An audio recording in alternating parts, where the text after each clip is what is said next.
I had an opportunity to meet John Thompson. He's kind of known and famous, or maybe popular, from the Al Grease film, Frustrated.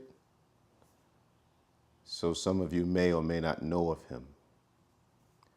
I thought he would be a good person to interview regarding Rio and some history of what's going on in Rio, since he's been traveling back and forth to Rio since 1985. Mr. John Thompson is about 80 years old now, and I had an opportunity to sit down with him on 3 separate occasions.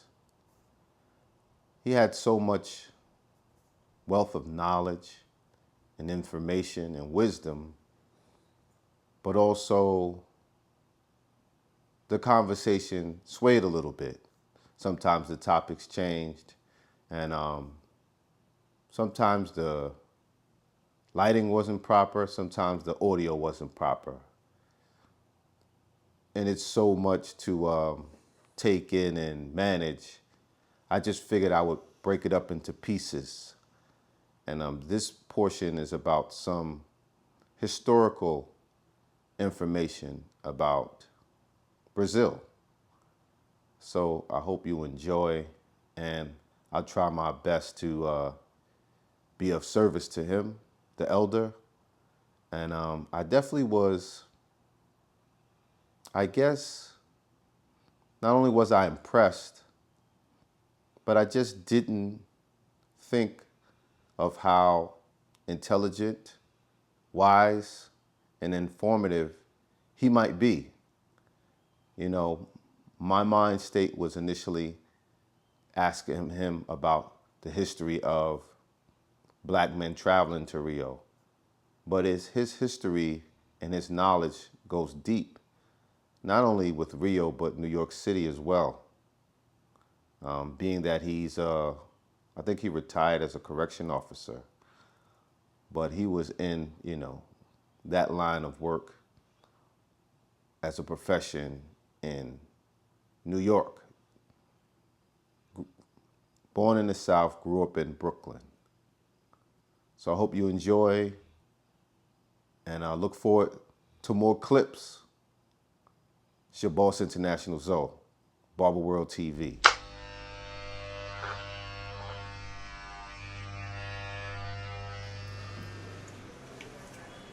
See, Rio was the city that they did most of your essays and everything, and jury and everything. Minas Gerais was most of the capital of your Brazilian stones and diamonds and everything. Minas Gerais. What part of Brazil is that? No, it's not far from here. Matter of fact, it's a neighboring state. Minas Gerais, Belo Horizonte, I think is the capital.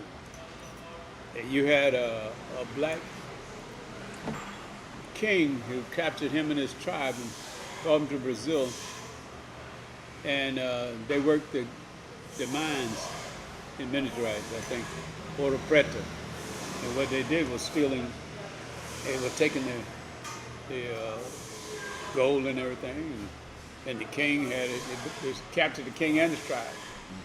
So they took the gold out of the mine and gave it to him. He bought their freedom and opened up his own gold mine. Wow. Chico Rei was his name. Chico Rei. Mm-hmm. King. He was, and then the royal family in Portugal found out that he had his own gold mine. He sort of put an order that no slave can own their own gold mine. They say whatever. Interesting.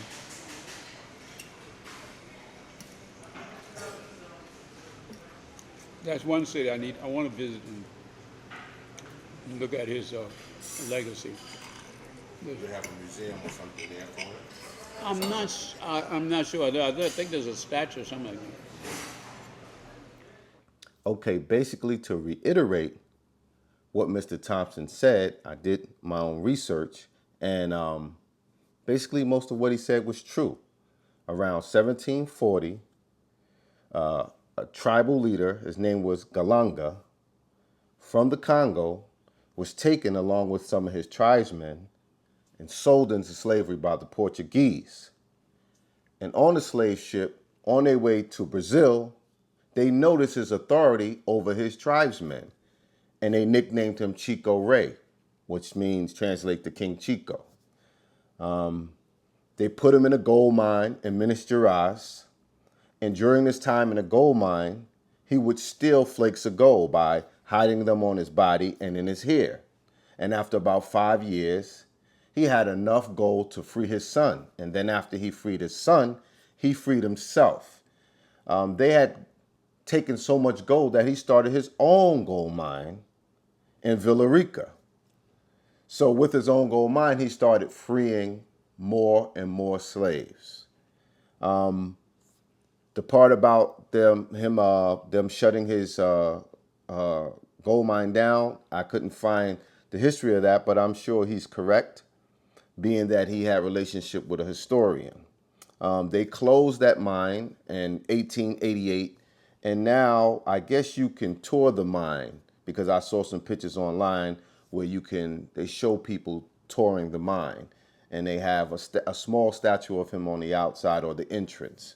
I've also saw that there's a documentary or movie about him, but what I could find was still in Portuguese. I think he became a friend of a dentist.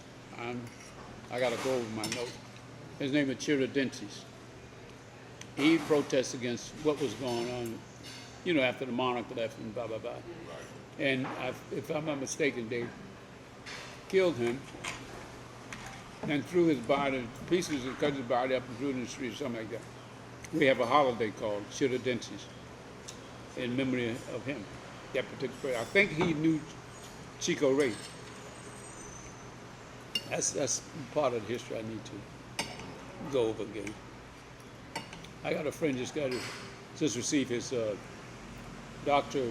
He called me the other day, and I didn't know he had got his doctorate already. And he's an expert on all of it. If one time you come down, you need to interview him. Carlos Medeiros. He knows the total history of Brazil. Brother. Okay, here's a little history on Tiradentes, what I was able to find. Antonia Xavier. There's a few more names in the middle, but I'm going to skip over that because I definitely can't pronounce them.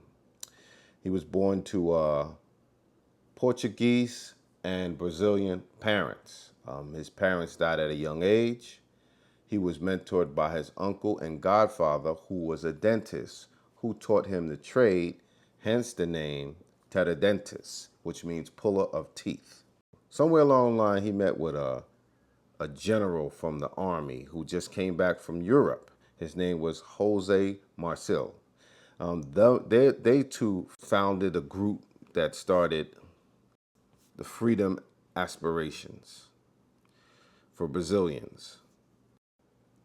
His plot was to protest on the day of taxes in 1789. Basically, a person that was in his group told on him in exchange for a tax waiver. Joaquin Reese or something like that, he told on them in exchange for a tax waiver. The governor of Minas Gerais canceled their protest, arrested him, and some of the other protesters. Tiradentes took full responsibility, and after 3 years, he was sentenced to death. They quartered his body and sent it back to Villarica, where, he started his group and protest, and they put it on display so people would no longer think that they could propagate the liberal ideas of Tiradentes. Tiradentes began to be considered a national hero by the Republicans in the late 19th century. After the institution of the Republic in 1889, The anniversary of his death became a national holiday,